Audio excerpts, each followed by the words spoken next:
Good afternoon, and thank you very much for having me. I want to thank the organizers of this meeting for inviting me, and it's been an honor to be here. It's been an honor to be in India. I have no conflicts to disclose, and these are our objectives. They'll be before each of the sections of the slides that I'll be talking about.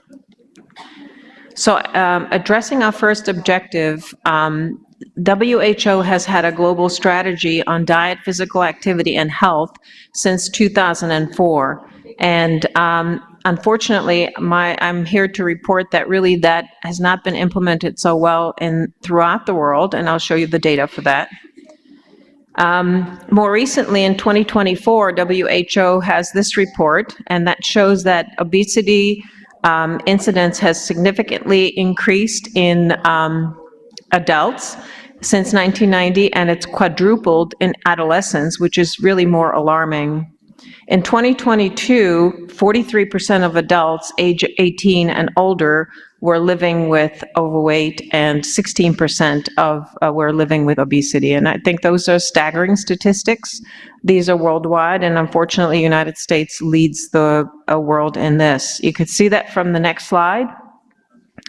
India is down at the bottom, but the rates of overweight and obesity are rising in India, and I would like to say, I hate to say it, but the United States is a great example for you to learn from what not to do. Unfortunately, obesity often starts in childhood, and we'll come back to that theme time and again. And you can see from the dark areas in the world, that's where the obesity rates amongst children are highest, overweight and obesity. This is another slide that is also from WHO, and you could see again, India is on the far left lower corner. And you see that the rates of obesity are slightly higher in women than, overweight are slightly higher in women than in men in India, but in the United States, we're at the top of the line, and we're equal in both genders.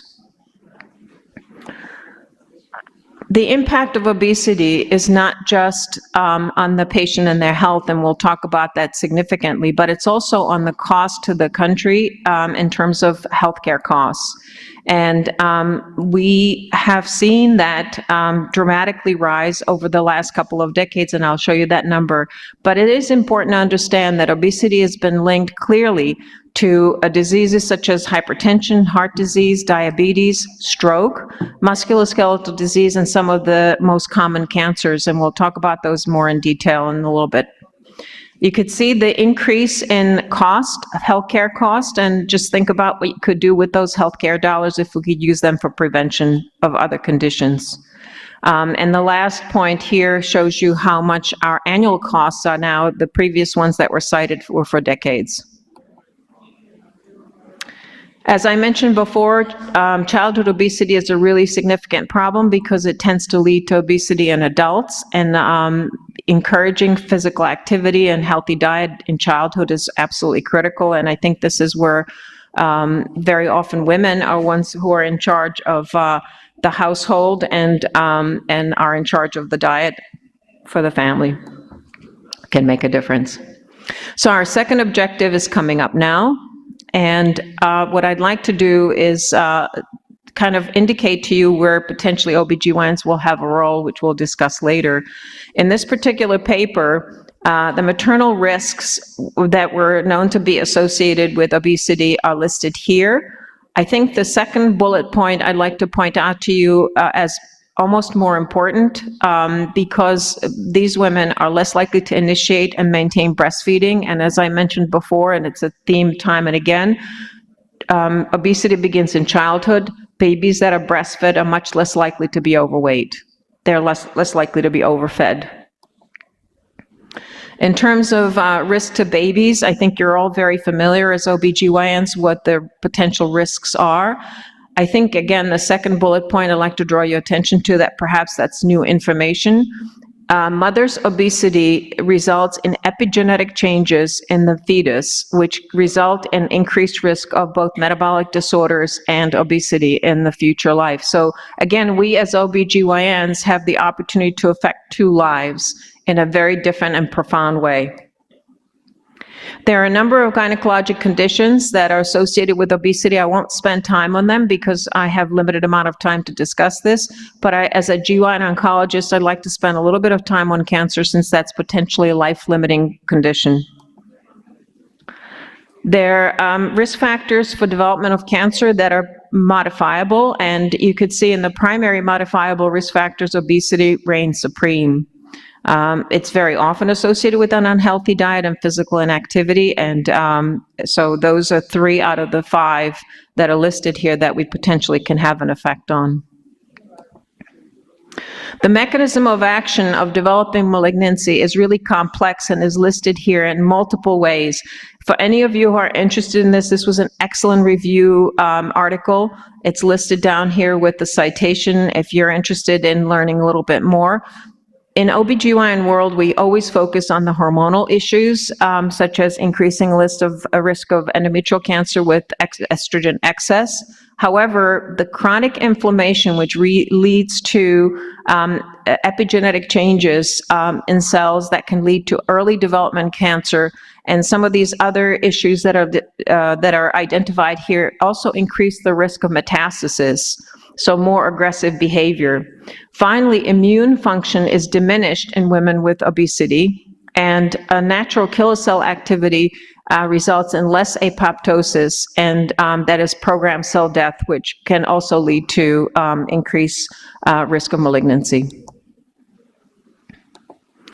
So the American Cancer Society in 2019 noted that for the first time we had actually a decrease in the risk of cancers because the effects of smoking cessation has resulted in less cancers. Having said that, they noted an increase in cancers that are related to obesity, particularly, and deadly cancers potentially, particularly pancreas and uterine. Liver cancer has now become also significantly contributed to or increased risk of liver cancer due to obesity, which I'll show you in a minute. And again, this is a lesson for the rest of the world. The author, Rebecca Siegel, basically stated that it often takes decades to see the full effect of a particular insult to the body, and that we may just be seeing the tip of the iceberg in terms of cancer rates based on obesity epidemic. And I think that, again, hopefully is a lesson for the rest of the world to learn and mitigate. These are the cancers that are associated with, that are known to be associated with obesity. We're familiar with the ones that are in our domain. However, colorectal cancer is very common amongst women in the United States. It's the second most common cancer, and it can be screened for. And so I just wanted to bring your attention to that as well, besides the obstetrical and the breast cancer. On the right-hand side, you see a picture from one of my laparoscopic procedures of a cirrhosis that's associated from, that's related to non-alcoholic steatohepatitis. And I can't tell you how many times I've diagnosed that on patients just by looking up and looking at their liver. Fatty infiltration of the liver is also important. These women will have normal liver function tests, but they are at risk of developing long-term complications from cirrhosis. These cancers are much less likely to be associated with obesity, so there's limited evidence and we won't cite them. For the past 2 decades in the United States, and this is really relevant to OBGYNs, there's been a 50% increase in developing endometrial cancer in women. And the most important issue is that this has been actually most significant amongst women who are ages 20 to 24, where there's over a 7-time increased risk compared to those who are not overweight. And you can see that's highly statistically significant. So again, early onset cancer is really a sad situation. Many of these women want to have children, and that may be not possible for them. Speaking of early onset cancers, there was a nice review article that summarized the information for the past 3 decades, and global incidence in early onset cancer increased by 80%. Death rates increased by about 1/3.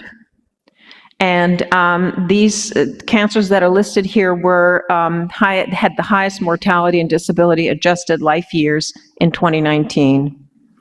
And the authors reported that dietary risk factors, alcohol consumption, and tobacco use were the main risk factors. And we already know about the issue with obesity. Moving on a little bit now, surgery in patients in obesity is a challenge as well. I won't read to you all of these. You could probably read this faster than I can say it, but I think the one point I wanted to make is vertical incisions are associated with increased risk of adhesion formation in the United States. That's one of the most common reasons to have a second operation in life due to bowel obstruction from adhesions. The other issue is that these incisions are generally more painful postoperatively and require more pain medication. They may also result in pulmonary compromise as the patient breathes and has discomfort, and they're at higher risk for wound dehiscence. Minimally invasive approach generally is preferable, and some adjustments can be made. I'm sure you're all aware that we need to use bony landmarks to identify port entry sites because these women will have distorted abdominal wall due to the pannus. I will put a plug-in for robot-assisted approach on these patients because I have found that I can operate at much lower pressures, intra-abdominal pressures, with the elevation of the abdominal wall by the robotic arms. For those of us who are GYN oncologists, visceral adiposity results in greater risk of complications because the retroperitoneal dissection of nodes is more challenging. Total vaginal hysterectomy is a fantastic way to approach. Unfortunately, in the United States, that appears to be a dying art, but it is very effective. Patients recover nicely and do quite well and have lower risk of morbidity. Intraoperative management is also a challenge in that these patients can re-anesthetize if lipophilic drugs are provided to them because they're stored in fat. The risk of obstructive sleep apnea that may not be diagnosed preoperatively is another issue with carbon dioxide retention while you have a normal pulse oximeter that shows high level of oxygen, but the patients are becoming acidotic in front of your eyes. VTE prophylaxis is really important because these women are at increased risk of thromboembolic phenomenon. And of course, we all know that patients over the weight of 120 kilograms require increased dosing of prophylactic antibiotics. But keep in mind, they're still at increased risk for infection. So moving on to the last part of my talk, how can we help as OBGYNs? And I think we have an incredible amount of power in our hands because we are taking care of very often 2 patients. And so we can affect the quality of life and duration of life of both of them. Preconception counseling cannot be underestimated. Unfortunately, in the United States, 50% of pregnancies are unplanned. If a patient does become pregnant, adherence to recommended weight gain guidelines is critical, and you could see this is American College of OBGYN, their committee opinion and the guidelines, and you could see that as the weight of the patient increases, the recommended weight range gain decreases. Does it matter? Should we be doing this? Should we be dogmatic and saying to the patients, we need you to adhere to these guidelines? The answer is yes. A large review of articles that dealt with counseling and behavioral intervention for weight gain showed that there was actually a decreased risk of gestational diabetes and emergency C-section, macrosomia, and large for gestational age babies. And it also showed that there was a modest reduction in mean gestational weight gain and decreased likelihood of exceeding that recommendation. So it does work. They do listen to us, and they are motivated. I think it's important to make patients also aware of the medical conditions that are related to obesity and pregnancy, and to understand also potentially long-term and short-term risks to them. And it is important to understand that the risks increase with higher class of obesity. So again, this is the situation in the United States. Almost half of the women are overweight or obese at the time that they become pregnant. Gestational weight gain is higher than recommended on almost half the women. And up to almost a quarter of women will retain that weight or will retain at least some portion of that weight for up to a year postpartum. Why is that important? Because that weight may build on as we progress with the next pregnancy. In the United States, we had a big effort to expand the fourth trimester to 1 year postpartum. Dr. Haywood Brown, who was president of ACOG, made this his focus, with huge focus on counseling, reviewing adverse outcomes of pregnancy so patients understand what impact these have on their both short-term life as well as long-term, and focusing on the impact of these conditions that I listed here, as well as long-term health of the mother and baby was really important. And, bringing this information, educating them about this information. Not to be punitive, but rather to be helpful, we want to recommend mitigation strategies for both the mother and offspring, and appropriate counseling, nutritional counseling, any other support that we can provide. Certainly emotional support from the physicians, it goes a long way. For those who are not pregnant or who are coming in for well-woman checkup, I think it's important to share with them the various guidelines and really understand, and we had actually a nice panel the other day about personalized weight loss. There was an excellent program on obesity management that talked in detail about that. There's lots of tools in the toolbox. We just have to help these women find what works for them. And then understanding that we need to monitor them for hypertension and diabetes going forward. Hemoglobin A1C should be performed, and incorporate heart disease risk, particularly if they have a strong family history. And then keep in mind that these women are at increased risk for early age onset cancers, so maybe breast and uterine should be tested for earlier. This is just a quick summary of American Cancer Society guidelines on diet and physical activity. I won't bore you with that. You all know that. For those of you who are Netflix fanatics, Blue Zone, Answer is a nice documentary about Blue Zone, and this is from centenarians in Greece, on an island in Greece, and what their diet is like, and you know that it's really focused. It's primarily vegetarian and very little carbohydrate. Thank you so much for your attention. Appreciate it.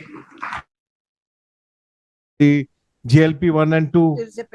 Tirzepatide, Mounjaro. So because you already have a lot of exposure of these drugs in United States, and they've been there for a long time, can you give us your general, we'll be listening to your talk, but some general experiences in non-pregnant state? When should you use it, and what are the important things that you would like to give the audience? There are nearly 3,700 registrations and 1,900 are online at present. That's fantastic. Thank you very much for having me be a part of this. In this country, most of the medications are prescribed by endocrinologists who are involved with structured weight loss. I do think some of the obstetricians and gynecologists are dispensing the medications, and as you may imagine, there are also a number of venues online. It seems like everyone is on it, and I sort of feel like, while that's very, very helpful, it looks like the real life experience actually does not support the weight loss that was seen in clinical trials. And so, clearly we have to do something better. And I am a big champion for improved lifestyle, less sedentary, which of course all of our jobs are very sedentary these days, but less sedentary, more activity, better diets, healthier diets, and certainly not overeating, which we're famous for in the United States. Yeah, so I think what is the role of bariatric surgery, you feel? I mean, if this is not working that well, I think we all know obesity causes so many problems, more than 200 plus symptoms. So if the medical treatment does not work, then do you think bariatric should be an option? I think it absolutely is. I think that in any situation, if you think of obesity as a disease, you have to sort of approach it stepwise. And obviously, all bariatric programs have also nutritional advice that they provided actually change their living habit, but also ultimately, if they qualify for bariatric surgery, that really, in all honesty, has been shown to be most effective, particularly the bypasses as opposed to other less invasive methods. So that has been actually very, very helpful. It has been shown to reverse diabetes in a number of situations. It's been shown to also be beneficial for women who, with obesity, who wish to get pregnant. So it's definitely the final answer. It's unfortunately the most aggressive What about the cancer fourth generation aggressive answer. What about the fourth generation drugs, which are now? I'm sorry, what about? The fourth generation drugs after Mounjaro? There is one more drug which has come, which is once a month. It's in phase 3 trials. Have you any information about that drug, and do you think that would be better? Does it act on more, like, this is GLP-1 and GIP receptors? Is that even better than this? I honestly don't have any experience with that. We're not involved at our institution in those trials, so I hesitate to comment. I do think that in general, if you have a medication that needs to be taken once a month, it's more attractive than if you have to inject yourself weekly. And I think also oral preparations that are in the works are probably going to be more effective as well, more applicable to patients. Yeah, and I guess if the half-life is so long, in infertility, for infertile patients, we probably may not be able to use it. Because I think that may be true. Yeah. I think one of the things I wanted to ask you, Eva, is that, a lot of people were saying that if you take the Ozempic or Mounjaro and then they become pregnant, there's a lot of rebound weight gain. So is there any way in which to prevent this rebound, like, let's say, combining it with, let's say, metformin, which can be continued in pregnancy to prevent the rebound weight gain? Is there some kind of algorithm like that? Not to my knowledge. I don't believe that is. And I think that's one of the reasons why those drugs should be taken under the control of a physician rather than ordering them online. Because I think without changing lifestyle, no drug will be effective. I think we in the United States have a saying that we're always looking for this, one of the 3 S's, and one of the 3 S's is a silver bullet, meaning something that fixes everything. There is no silver bullet for obesity. Disturbance of oral intake and changes in lifestyle, etc. So I think all of those things have to be combined. You cannot look for one thing to treat a significant problem like obesity. Great. I think there's a good insight. Thank you. And we'll now play the talk. Thank Dr. Eva Chalas for coming all the way. It's a morning I think it's early morning there in United States. And we look forward to meeting you maybe in the Cape Town. I heard that already, Priya Somapilla had come in the afternoon, and she was telling us that nearly 5,000 people have registered for the conference. So looking That's fantastic. And, here thank you so much for...